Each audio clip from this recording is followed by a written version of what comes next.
BuyBust is a 2018 action flick from the Philippines.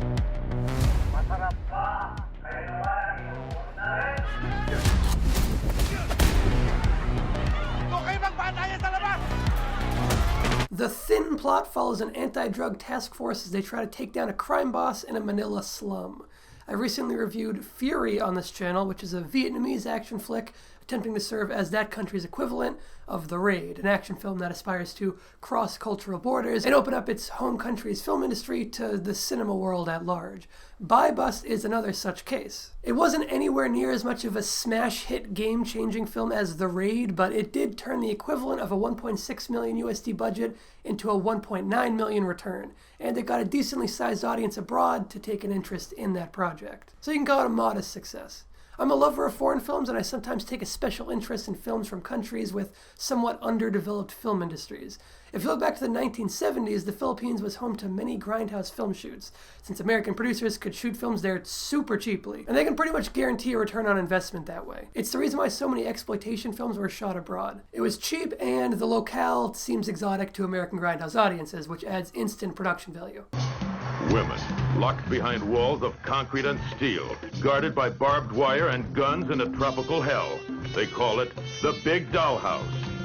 So even though the Philippines were home to plenty of film productions, there hasn't been much in terms of homegrown cinematic output that has made the leap to other countries. There has actually been a healthy internal film industry within the Philippines for decades. There were ebbs and flows, but there's been a bit of a resurgence since the advent of digital filmmaking techniques. The National Film Academy of the Philippines was established in just 2011, and the country's cinematic output has been back on the rise in the years since. The cinematic history of the Philippines is interesting and certainly worth looking into if the subject appeals to you as well. That's my history lesson, part 1. Today we're here to talk about BuyBust specifically.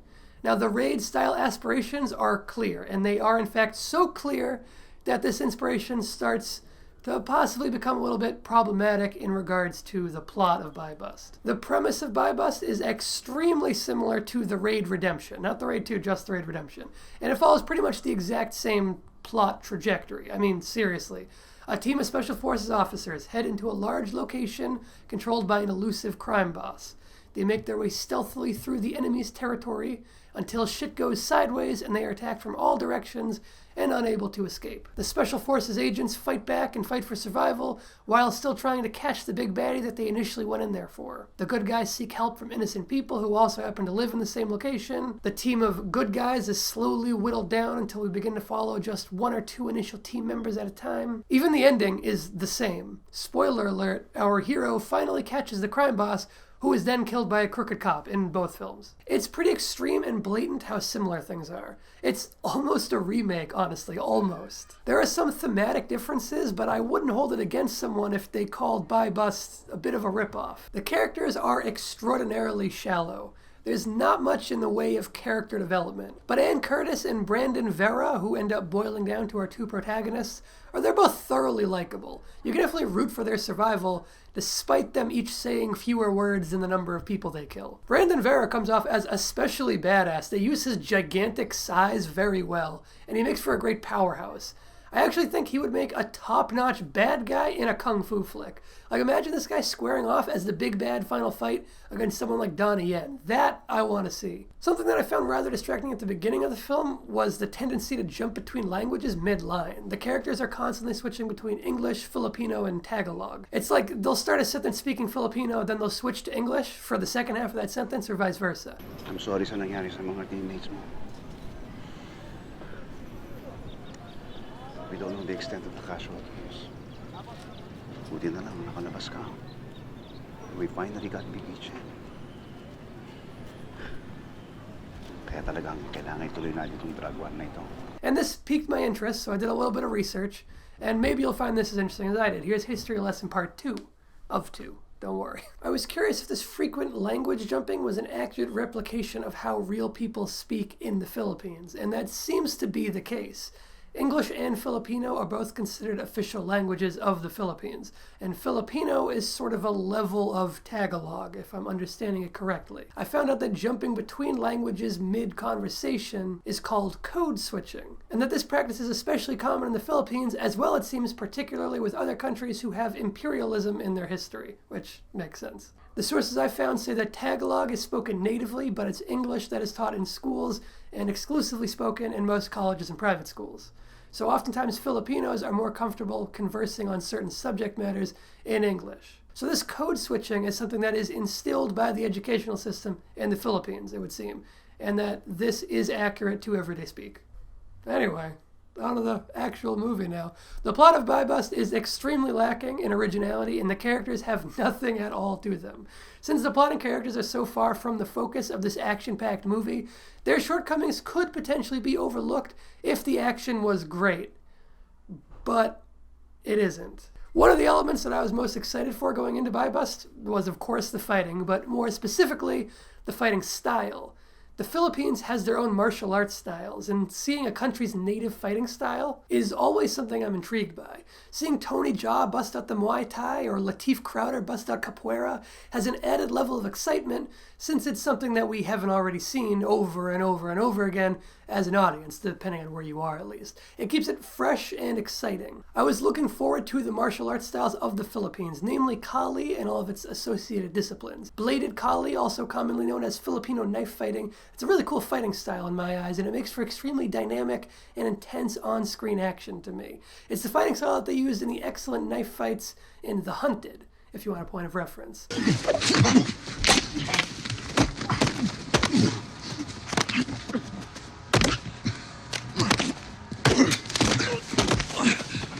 I've actually studied just a tiny little bit of Filipino knife fighting a while ago for an action sequence I was choreographing, so I was really hoping to see it in this movie. It's a badass style. Unfortunately, the choreography in BuyBust is pretty basic. There are some cool moments to be sure, but for the most part, the fight scenes are a little lacking in complexity.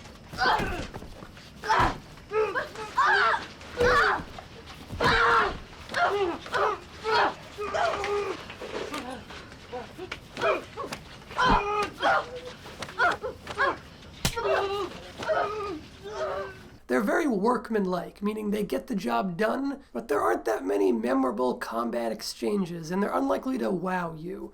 The choreography isn't bad, it's just a little bit bland, but it's made far worse through its execution. The hand-to-hand combat is, for the most part, too shaky, and it's often very darkly lit to the point where it's hard to tell exactly what's happening, especially in the early action sequences. There's strobing lights, there's rain, there's pitch black interiors, lightning-filled exteriors, all of which keep the action visually obscured, which you definitely don't want in your action sequences. This is a very lame Hollywood action way of executing fight scenes. The early action also involves multiple people all involved in separate skirmishes simultaneously. This means we're jumping back and forth between different encounters. With rock-solid editing, this would not be a problem, but the editing is not tight enough for this to avoid becoming messy and hard to track. It's easy to get lost in the action here.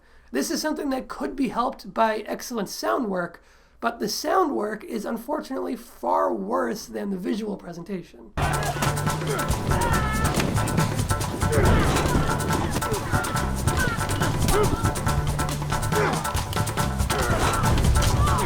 The sound is the weakest aspect of the film by far, and it's the main thing that really hurts it to a significant degree. There's a lot of Foley just missing from the fights. There are no fist swing sounds to accompany the punches. Those whooshes that you hear are extremely important, and in BuyBust, they're just missing.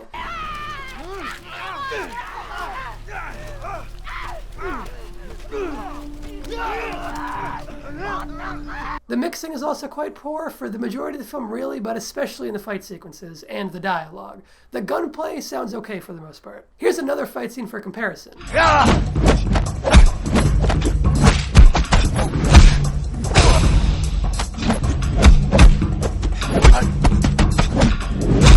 Now here's BuyBust.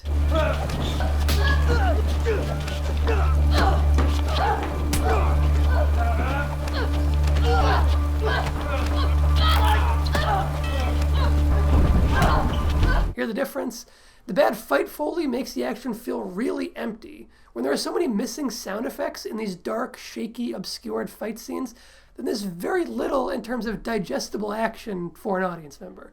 You get the impression that there's a fight going on, but you don't really pick up on any of the specifics with this kind of presentation. The music is also terrible. I mean, not all of it, to be fair. Some of it is decent, but the majority of the tracks are just awful. There's this uber cheesy twanging like mouth harp song that they use 3 or 4 times.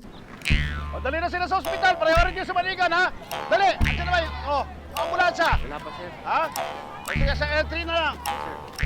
It would sound more at home in a crappy 70s hillbilly comedy. And there's a big fight where they bust out the early 2000s straight-to-DVD horror movie butt rock.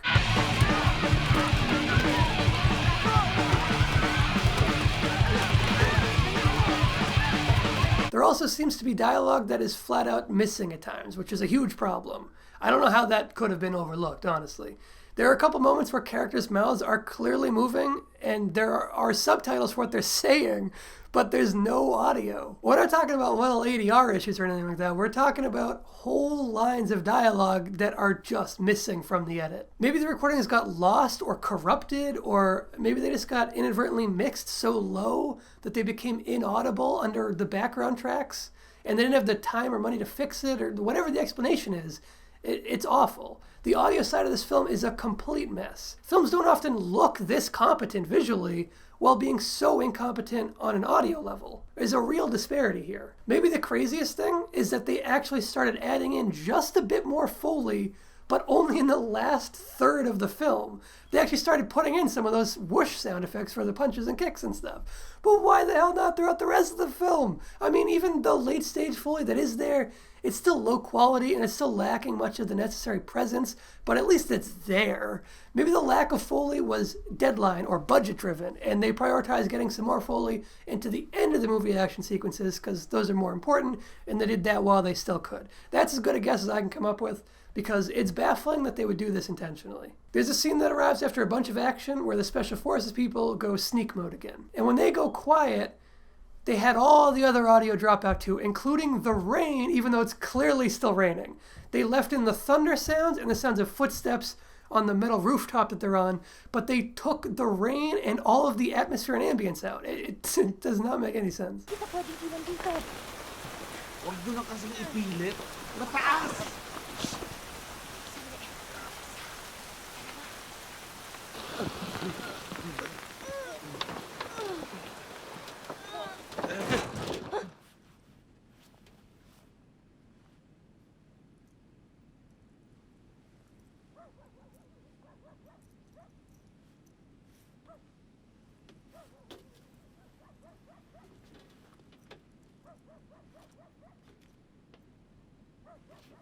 It might be possible to save some of these visually messy fights through sound design, but that obviously didn't happen here. I really wanted to like this film. I did. I wanted to like this film a whole lot more than I did. I would love to be able to champion BuyBust as a great action flick and recommend you go check it out. And I don't think it's a horrible film overall, so let me cover some things I did like. I liked the level of brutality in the action, again taking some cues from the Raid here. BuyBust is super violent, from the vicious stabbings to the old man getting executed to the girl getting smacked in the face with a cactus and then decapitated with a pair of garden shears. The brutality is definitely noteworthy, and it's a highlight. My favorite brutal moment is definitely when the massive Brandon Vera drops a whole ass motorcycle on a dude.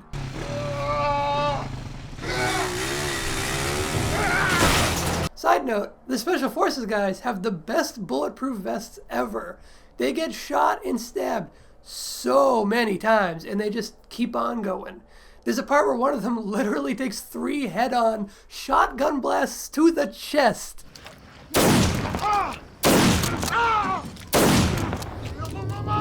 And he just keeps running forward, like it hardly even slows him down. And this is after he's already been shot and stabbed repeatedly. And after he was electrocuted. I mean, yeah, he's a big guy, but come on, the amount of battering he takes, it reaches comical levels. There are some interesting action setups, like a shootout between people up on a roof and people down inside a building, and a big brawl that ends with electrical wires falling into the knee-high water and zapping everyone. That's a fun and creative moment. When the action is clear, it can be quite enjoyable, if you can get past the terrible sound design, which is hard to overlook. This fight in the greenhouse-type location is much better than any of the fights that preceded it.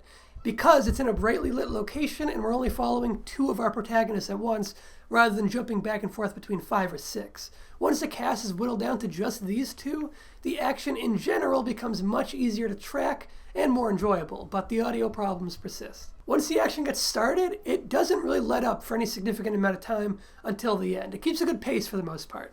Aside from the first act setup, which could easily stand to lose a whole 15 to 20 minutes, this film does not need to be a full 2 hours long. There's like a full 15-minute segment at the beginning with no action, but also no plot or character development either. It's just kind of happening. Like, there's very little that's actually going on for this stretch. I guess it's supposed to be tense, but the sense of tension was not there for me. Maybe it'll be there for you, I don't know. It just felt like wasting time. There's an extremely ambitious tracking shot action sequence that lasts for an incredibly long time. It's still hurt by bad sound work, but it's impressive regardless, just on a coordination and technical level. It's easily the most clear action in the whole film, too, since it doesn't cut and the camera remains steady throughout.